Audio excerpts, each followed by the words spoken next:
दुसरं आपल्याला माहिती आहे की 100वे अखिल भारतीय साहित्य संमेलन हे आता पुण्यामध्ये होत आहे।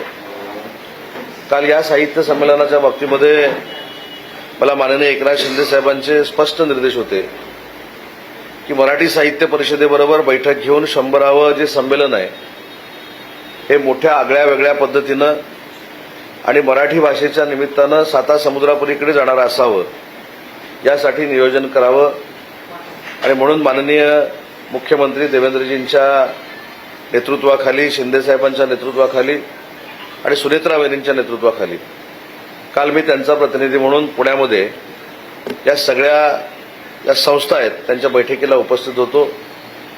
समर्थ युवा प्रतिष्ठान ज्याचे अध्यक्ष राजेशजी पांडे आहेत ते देखील या संमेलनामध्ये सामील झालेले आहेत आणि विविध उपक्रम या मराठी साहित्य संमेलनाच्या माध्यमातून हे देशभर आणि परदेशामध्ये होणार आहे। तर हे 100वे साहित्य संमेलन असल्यामुळं जे आम्ही 3 कोटी रुपये साहित्य संमेलनाला द्यायचो ते या वर्षापुरते वाढवून 5 कोटी करण्याचा निर्णय मराठी भाषा विभागानं घेतलेला आहे। आपल्याला माहिती आहे की देशातला सगळ्यात मोठा पुस्तक महोत्सव हा पुण्यामध्ये होतो, तर त्याला मागच्या वर्षीपर्यंत आपण 25 लाख रुपये द्यायचो। यावर्षी हा कार्यक्रम मराठी साहित्य संमेलनामध्ये इन्क्लूड केल्यामुळं आपण याला 50 लाख रुपये देण्याचा निर्णय घेतलेला आहे। मी अनेक वेळा आपल्याला सांगितलं होतं की मराठी भाषेमध्ये बाल साहित्य संमेलन, युवा साहित्य संमेलन आणि महिला साहित्य संमेलन हा करण्याचा निर्णय आम्ही घेतलेला होता। या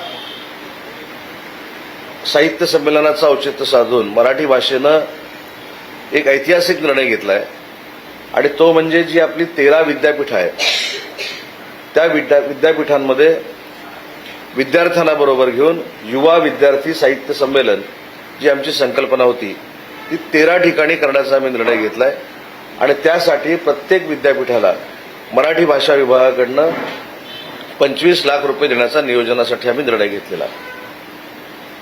याचा उपयोग एवढ्यासाठी होईल की 100वे साहित्य संमेलन हे मराठी भाषेतनं होतंय।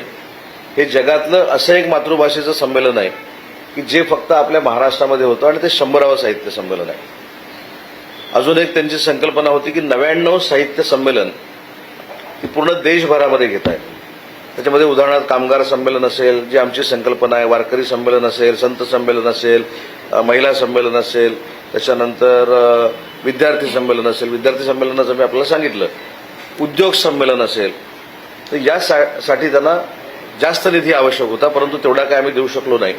त्या 99 साहित्य संमेलनासाठी देखील आम्ही जे मंजूर केलेले 5 कोटी रुपये साहित्य संमेलनाचे आहेत ते मराठी भाषा विभाग आणि मराठी साहित्य परिषद अशा संयुक्त विद्यमानं हा 49 साहित्य संमेलनाचा कार्यक्रम देखील पूर्ण महाराष्ट्रामध्ये, देशामध्ये आणि परदेशामध्ये करण्याचा आम्ही निर्णय घेतलेला आहे। आणि याच अनुषंगानं आपल्याला आठवत असेल की मी असं म्हटलं होतं की नरेंद्र मोदी साहेबांच्या 75व्या वाढदिवसानिमित्त आम्हाला माननीय एकनाथ शिंदे साहेबांनी आदेश दिले होते की प्रत्येक विभागाचा एक अतिशय नाविन्यपूर्ण असा कार्यक्रम हा महाराष्ट्रामध्ये झाला पाहिजे। त्याला उद्देशून आम्ही ग्लोबल संवाद असा एक कार्यक्रम ठेवला होता देशभरामध्ये।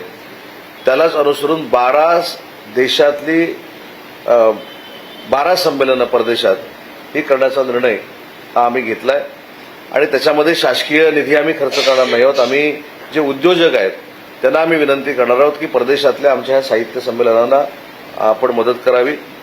अशा पद्धतीनं एक फार मोठा मराठीचा जागर जे मराठी साहित्य संमेलनामध्ये 100व्या होणार आहे त्याच्यामध्ये मराठी भाषा विभागानं सक्रिय सहभाग घेतलेला आहे।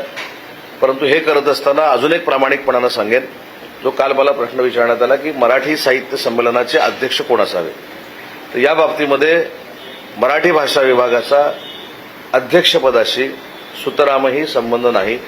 ते सगळे अधिकार मराठी साहित्य परिषदेचे आहेत। मराठी साहित्य परिषद ज्या फॉर्मॅटमध्ये मराठी साहित्य संमेलनाचे अध्यक्ष निवडतात त्याच पद्धतीने त्यांची प्रोसिजर असेल, परंतु मराठी साहित्य परिषद आणि समर्थ युवा प्रतिष्ठान यांच्या संयुक्त विद्यमानं जे मराठी साहित्य संमेलन या महाराष्ट्रामध्ये 100वे होतंय, आता मी महाराष्ट्रामध्ये असं म्हणणार नाही, महाराष्ट्रामध्ये, देशभरामध्ये आणि जागतिक स्तरावर होतंय, त्याला पूर्ण ताकद देण्याचा निर्णय मराठी भाषा विभागानं घेतलेला आहे आणि आमचा सक्रिय सहभाग हा मराठी साहित्य संमेलनामध्ये असेल, परंतु हा सक्रिय सहभाग असताना कुठचाही हस्तक्षेप मराठी साहित्य परिषदेमध्ये आम्ही करणार नाहीत, कारण शेवटी तो त्यांचा अधिकार आहे.